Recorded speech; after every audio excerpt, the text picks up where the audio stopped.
Hi ವೀಕ್ಷಕರೇ, ಎಲ್ಲರೂ ಹೇಗಿದ್ದೀರಾ? ನಾನು ಇತ್ತೀಚೆಗೆ ಬೆಂಗಳೂರಿನ ಹತ್ತಿರ ಇರುವ ದೊಡ್ಡಬಳ್ಳಾಪುರದ ಹತ್ತಿರ ಇರುವಂತಹ ಘಾಟಿ ಸುಬ್ರಹ್ಮಣ್ಯ ಅನ್ನೋ ಕ್ಷೇತ್ರಕ್ಕೆ ಹೋಗಿದ್ದೆ. ಇದು ದೊಡ್ಡಬಳ್ಳಾಪುರದಿಂದ ಸುಮಾರು 15 ಕಿಲೋಮೀಟರ್ ದೂರದಲ್ಲಿದೆ ಹಾಗೂ ಬೆಂಗಳೂರಿಂದ ಸುಮಾರು 50 ಕಿಲೋಮೀಟರ್ ದೂರದಲ್ಲಿದೆ. ಇಲ್ಲಿ ಕಾರ್ತಿಕೇಯನನ್ನು ಅಂದರೆ ಸುಬ್ರಹ್ಮಣ್ಯ ದೇವರನ್ನ ನಾಗರೂಪದಲ್ಲಿ ಪೂಜಿಸುತ್ತಾರೆ.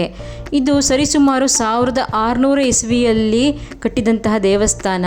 ಮೈಸೂರಿನ ರಾಜರು 1900ರಲ್ಲಿ ಒಂದು ಮುಖ್ಯದ್ವಾರ ಗೋಪುರವನ್ನು ಕಟ್ಟಿಸಿಕೊಟ್ಟಿದ್ದಾರೆ. ಈಗ ತೋರಿಸ್ತಾ ಇರೋದು ದೇವಸ್ಥಾನದ ಒಳಭಾಗ. ಇಲ್ಲಿ ಸರದಿಯಲ್ಲಿ ನಿಂತುಬಿಟ್ಟು ನಾವು ಸ್ವಾಮಿಯ ದರ್ಶನಕ್ಕಾಗಿ ಕಾಯ್ತಾ ಇದ್ದೀವಿ.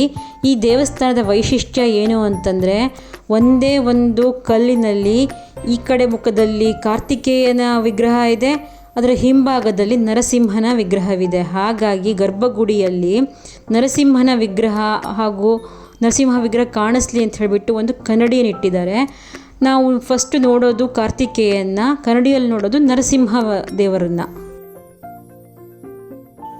ದೇವಸ್ಥಾನದ ಪಕ್ಕದಲ್ಲಿಯೇ ನಾಗಬನ ಇದೆ. ಇಲ್ಲಿ ಮಕ್ಕಳಾಗದೇ ಇರೋರು, ಸರ್ಪದೋಷ ಇರುವವರು ದೇವರ ಹತ್ರ ಬೇಡ್ಕೋತಾರೆ ಹಾಗೂ ಒಂದು ನಾಗನ ಒಂದು ಪ್ರತಿಮೆಯನ್ನು, ಒಂದು ಸ್ಟ್ಯಾಚ್ಯೂವನ್ನು ಅಲ್ಲಿ ಇಡ್ತಾರೆ. ಇಲ್ಲಿ ಪ್ರತಿನಿತ್ಯ ಅನ್ನದಾಸೋಹ ನಡೆಯುತ್ತದೆ. ನೀವು ಇಲ್ಲಿಗೆ ಬಂದು ದೇವರನ್ನು ಪ್ರಾರ್ಥಿಸಿ ಇಲ್ಲಿ ಪ್ರಸಾದವನ್ನು ಸ್ವೀಕರಿಸಿ ನಿಮ್ಮ ಸಮಸ್ಯೆಗಳನ್ನು ಪರಿಹರಿಸಿಕೊಳ್ಳಿ. ನಾವು ಯಾವಾಗಲೂ ನಾಗದೋಷ ಅಂತಂದರೆ ಕುಕ್ಕೆ ಸುಬ್ರಹ್ಮಣ್ಯಕ್ಕೆ ಹೋಗ್ತಾ ಇದ್ವಿ. ಬಟ್ ಯಾರಿಗೆ ಹೋಗೋಕ್ಕಾಗೋದಿಲ್ವೋ, ಬೆಂಗಳೂರಲ್ಲಿದ್ದಾರೋ ಅವರು ನಾಗದೋಷ ಪರಿಹಾರ ಮಾಡ್ಕೋಬೇಕು ಅಂತಿದ್ದರೆ ತುಂಬ ಹತ್ತಿರ ಘಾಟಿ ಸುಬ್ರಹ್ಮಣ್ಯಕ್ಕೆ ಬಂದು ಹೋಗಬಹುದು. ಪುರಾಣಗಳ ಪ್ರಕಾರ ಸುಬ್ರಹ್ಮಣ್ಯ 7 ಹೆಡೆಗಳ ಹಾವಿನ ರೂಪದಲ್ಲಿ ಒಂದು ಘೋರ ತಪಸ್ಸು ಮಾಡ್ತಾರಂತೆ ವಿಷ್ಣುವಿನ ಬಳಿ. ನರಸಿಂಹನ ಬಳಿ. ಏನು ಅಂತಂದರೆ ನಾಗವಂಶಸ್ಥರನ್ನ ಕಾಪಾಡಬೇಕು ಗರುಡನಿಂದ ಅಂತ ಹೇಳಿಬಿಟ್ಟು.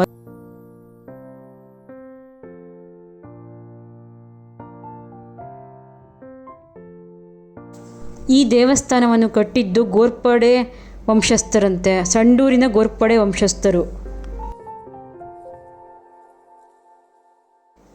ಘಾಟಿ ಸುಬ್ರಹ್ಮಣ್ಯದ ಹತ್ರ ಒಂದು ವಿಶ್ವೇಶ್ವರಯ್ಯ ಪಿಕಪ್ ಡ್ಯಾಮ್ ಇದೆ. ಈ ದೇವಸ್ಥಾನದ ಸುತ್ತಮುತ್ತ ತುಂಬಾ ಒಂದು ಒಳ್ಳೆ ನೇಚರ್ ಇದೆ. ನೀವು ಬರೀ ದೇವಸ್ಥಾನ ಅಲ್ಲ, ನೇಚರನ್ನು ಎಂಜಾಯ್ ಮಾಡೋರು ಕೂಡ ಬಂದು ಹೋಗಬಹುದು. ಆನ್ ದ ವೇ ಕಬ್ಬಿನ ಹಾಲಿನ ಸೆಂಟ್ರ್ಗಳು ಸಿಗುತ್ತೆ ಹಾಗೂ ಹಳೇ ನಮ್ಮ ಕಾಲದ್ದು ವಯರ್ ಬ್ಯಾಗ್ಗಳದ್ದು ಒಂದು ಶಾಪ್ ಸಿಗುತ್ತೆ. ಮತ್ತು ಆ್ಯಸ್ ಯೂಶ್ವಲ್ ಜಾತ್ರೆಯಲ್ಲಿ ಸಿಗುವಂತಹ ಎಲ್ಲ ಸೇವರೀಸ್ ಕೂಡ ಸಿಗುತ್ತೆ. ವೆರಿ ನಿಯರ್ ಟು ಘಾಟಿ ಸುಬ್ರಹ್ಮಣ್ಯ ಒಂದು ಪುಟ್ಟ ಪಕ್ಷಿಧಾಮ ಥರ ಏನೋ ಇದೆ. ಅದೇನಂತೂ ಎಕ್ಸ್ಪ್ಲೋರ್ ಮಾಡಿಲ್ಲ, ಬಟ್ ಮಕ್ಕಳಿಗೋಸ್ಕರ ಒಂದು ಪುಟ್ಟ ಪಕ್ಷಿಧಾಮ ಇದೆ.